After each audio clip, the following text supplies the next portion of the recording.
Hello, everybody. My name is Volker Friedrich. I'm the managing partner and founder of GBP International, a management consulting company with a focus on the business in Asia Pacific. Today, I had the pleasure to be a guest lecturer at the GISMA University in Potsdam, nearby Berlin, and I was invited to speak to a group of international students from all around the world about the state of the art of the German competitiveness in the geopolitical perception at the moment. And I made a small presentation, and I thought it's a good idea to run you through this presentation and tell you in short and in a summarized version what I was talking about with the students from around the world.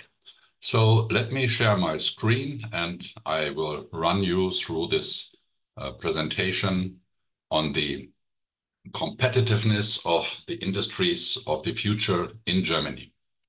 You will see my contact details on the right bottom side. So in the questions, please feel free to contact me. And all of you who are in Germany or reading the headlines about the German economy, it's a little bit of doomsday. Everybody says Germany is the laggard in Europe, no economic growth, negative growth rates.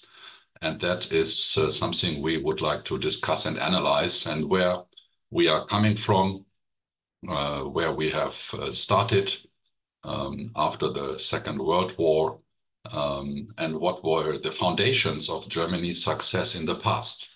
We make a cut and ask, where are we today and what are the needs for the future in terms of technologies as well as in terms of skill sets for the workforce.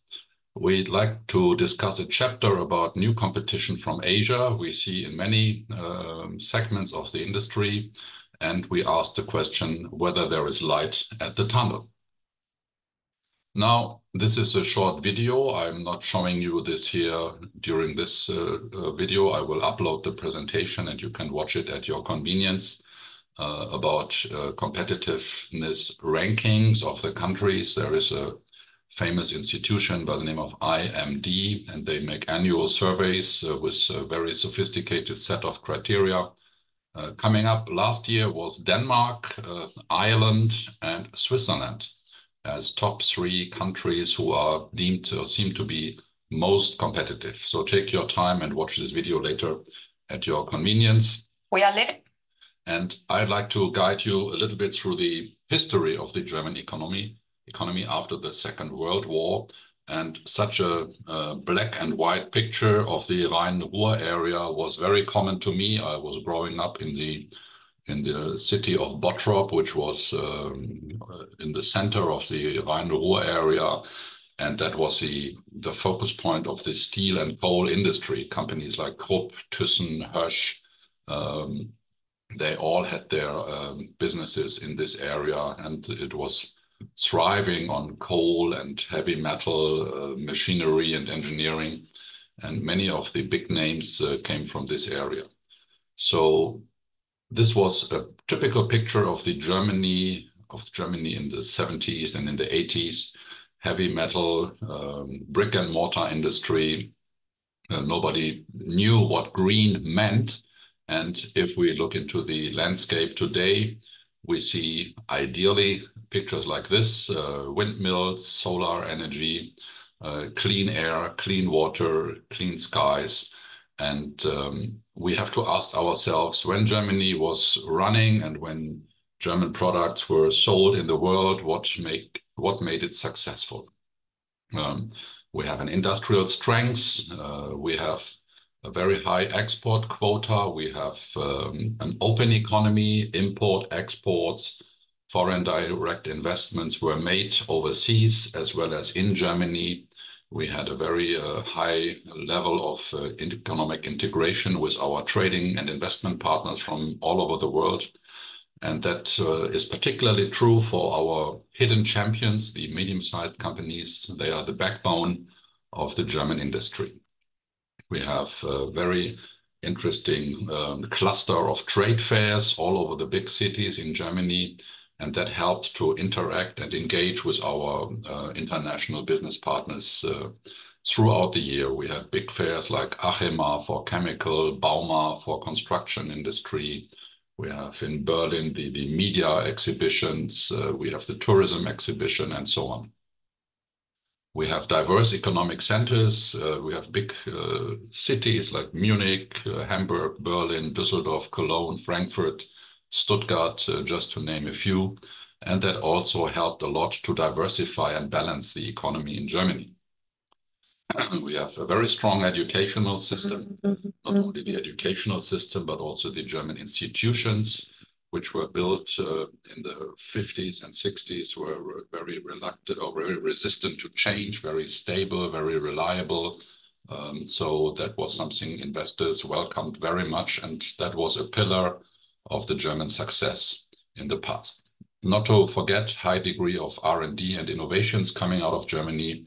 We have a very strong university segment, and we have the Fraunhofer Institute and many other research centers which were helping to drive innovation and economic progress. Now, the question comes along whether the changes we are living in and the changes we are experiencing now, are they so tough and are they so powerful that all these foundations can be shaken? The Germany of today, can they withstand present technological and changes and compete with the competitors we are seeing from across the world? And to answer that question, we have to look into which technologies and which skills are critical for the future success of Germany.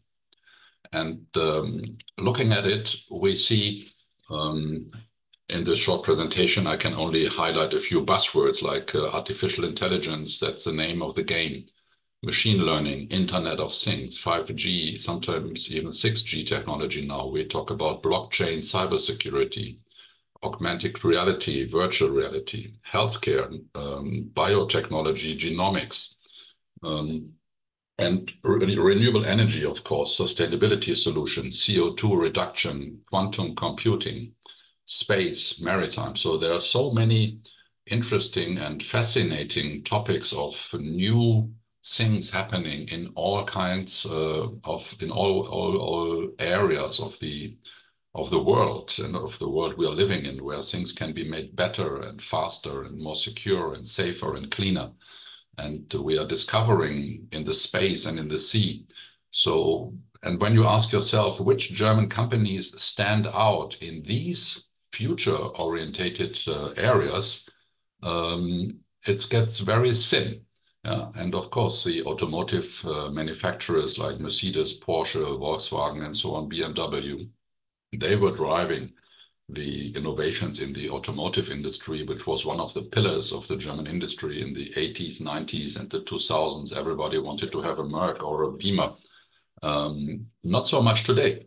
We have competitors from China. We have Huawei in the IT and internet things. We have companies from the US, of course, which are strong in the artificial intelligence. And we see very few German players driving forward all these new innovations.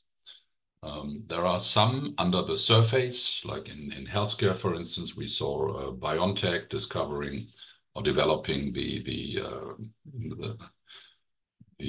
anti-COVID injections, and but not so many, to be honest. And that is an alarming signal where we have to say, look, get on your toes, Germany, and try to develop more, faster, more innovative, and not so reluctant. We hear many stories where Germany is lagging, and these are some examples. In terms of skill sets for the workforce, for the students, this is also mission critical that we see in the schools, in the education system, that we are lagging behind. We had a PISA study coming out a few weeks back, not giving very encouraging results for even the basic skills of the young students like math or reading or writing. And the demands of the companies of the future in terms of how qualified and how good they need to have their people, of course, they are high. So this is also something which is a big construction site, so to say, for the government, that they really have to invest in the education and in the universities in order to keep up with the international developments.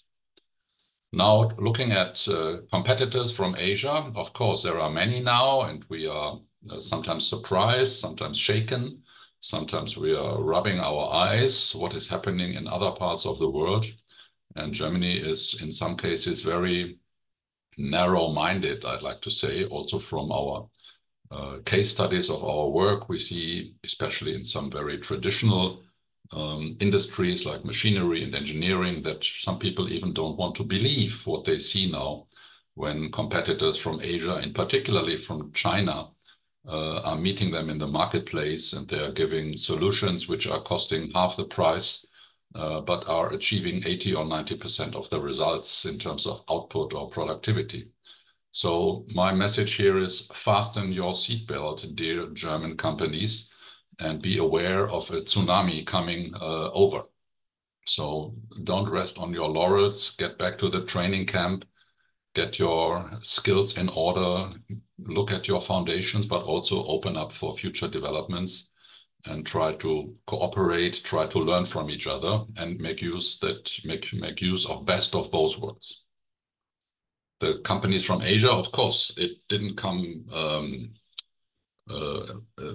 easy, and they got a lot of support. They have a lot of advantages in terms of their scale of production. They have a massive amount of people in Asia. They are interconnected via global value chains. And of course, we see a lot of government support. Industrial policies like the Belt and Road Project is helping them to grow internationally and to conquer new markets. But it's also innovative people, young people, hungry people who are trying to make things happening. And this is definitely something we have to be aware of, and we can also learn from. A final video, this is a bit longer for those of you who are looking at it, from Mr. Füst, an interview, one of the leading economists in Germany.